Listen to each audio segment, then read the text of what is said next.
ایسے شخص کے ساتھ غداری کتنی بری ہے جس نے خود کو تمہارے سپرد کر دیا ہو۔ کچھ باتیں ایسی بھی ہوتی ہیں جن کا جواب خاموشی ہوتا ہے۔ جب دنیا والے تمہیں گھٹنے ٹیکنے پر مجبور کر دیں تو یہی بہترین وقت ہے سجدے کا۔ جب تک تم ڈرتے رہو گے تمہاری زندگی کے فیصلے کوئی اور لیتا رہے گا۔ حقیقی عشق ہو یا مجازی، دونوں میں شرک کی گنجائش نہیں ہوتی۔ دولت تو وراثت میں مل سکتی ہے لیکن پہچان اپنے دم پر بنانی پڑتی ہے۔ خاموشی سمندر ہے اور گفتگو نہر کی طرح ہے۔ تجھے سمندر تلاش کر رہا ہے تو نہر کی تلاش نہ کر۔ پریشانیاں زندگی کا حصہ ہیں۔ جس نے اپنی پریشانی پر قدم رکھا وہ جیت گیا، اور جس نے پریشانی کو سر پر سوار کیا وہ ٹوٹ گیا۔ حقیقی سکون صرف اس وقت ملتا ہے جب آپ تنہائی میں خدا سے لو لگاتے ہیں۔ وقت ہمیشہ ایک سا نہیں رہتا، ہر چیز اپنی رعنائی کھو دیتی ہے۔ لوگ تمہارے کارنامے دیکھتے ہیں اور رب تمہاری نیتیں دیکھتا ہے۔ عقل جتنی چھوٹی ہوگی زبان اتنی لمبی ہوگی، کیونکہ برتن وہیں شور کرتا ہے جو خالی ہوتا ہے۔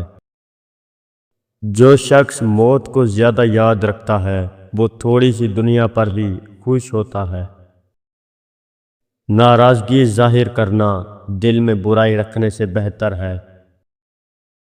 جس کو تم سے سچی محبت ہوگی وہ تم کو فضول اور ناجائز کاموں سے روکے گا۔ گرتے آنسو اور ٹوٹتے ہوئے دلوں کی قدر صرف اللہ جانتا ہے۔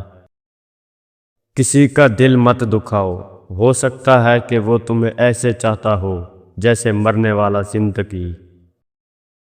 اصل دوست وہ ہوتا ہے جس سے دور رہ کر بھی محبت ہو۔ حق اور سچ کے راستے پر چلنے کا ایک ہی فائدہ ہوتا ہے کہ راستے میں کوئی بھیڑ نہیں ہوتی۔ ہزار تعلق، ہزار رشتے، مگر اللہ کے سوا کوئی اپنا نہیں۔ وقت کے ساتھ شکل بدل سکتی ہے مگر فطرت نہیں۔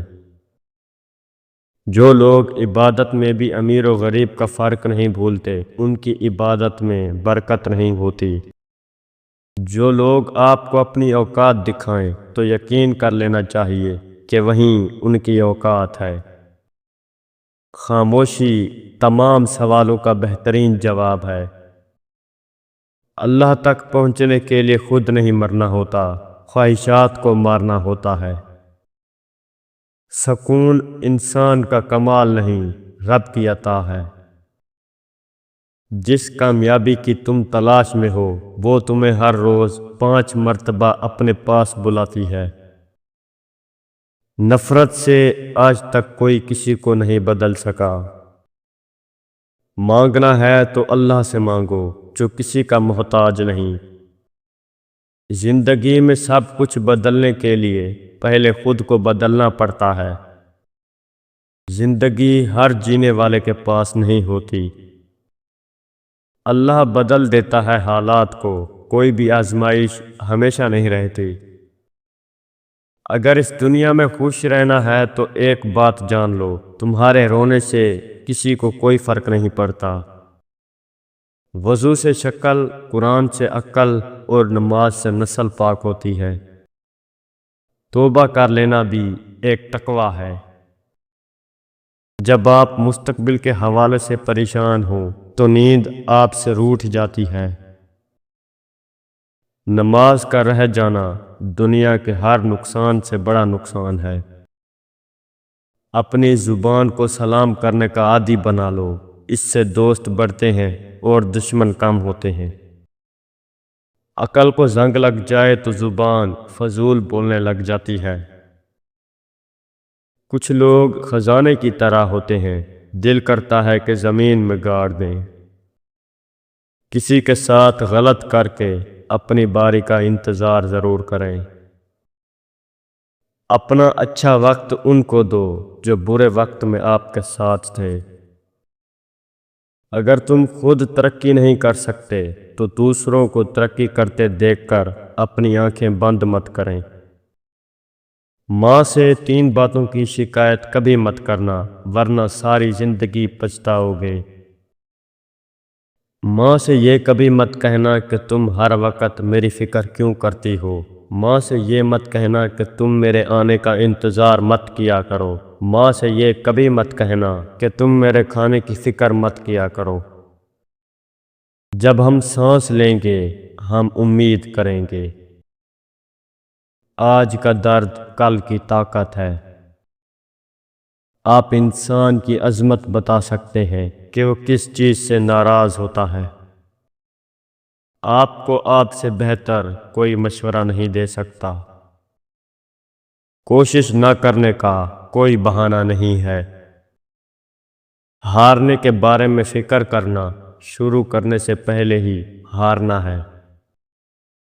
خواہش ممکن ہو یا ناممکن اس کے پورا ہونے کی امید رکھیں، کیونکہ ہر خواہش اپنے وقت پر پوری ہوتی ہے۔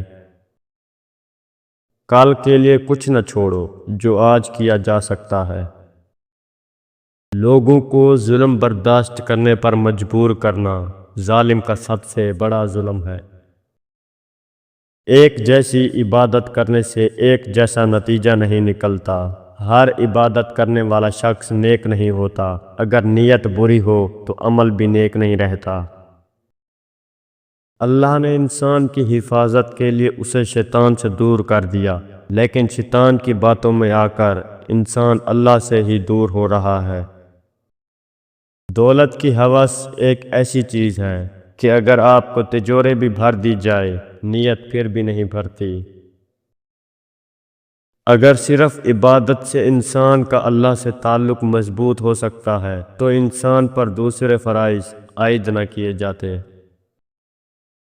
اگر اللہ کن کہہ دے تو صرف ایک ہی بیج سے ہزاروں درخت اگائیں گے۔ جب انسان ڈوب رہا ہو تو اللہ سے مدد مانگتا ہے، اور جب مشکل نکل آئے تو اپنی خوبیوں کے گن گاتا ہے۔ انسان مجبوریوں سے نجات چاہتا ہے، لیکن اس کی ذات اسے ہمیشہ مجبور رکھتی ہے، اور دونوں اپنے اپنے راستے پر چلتے ہیں۔ نیند عبادت گزار شخص کی عبادت میں رکاوٹ بنتی ہے اور گناہ گار شخص کو گناہ سے روکتی ہے۔ اگر مساجد میں دینی تعلیم دی جا رہی ہے لیکن لوگوں کی زندگی پر اس کا کوئی مثبت اثر نہیں ہو رہا تو ایسی تعلیم پر غور کرنے کی ضرورت ہے۔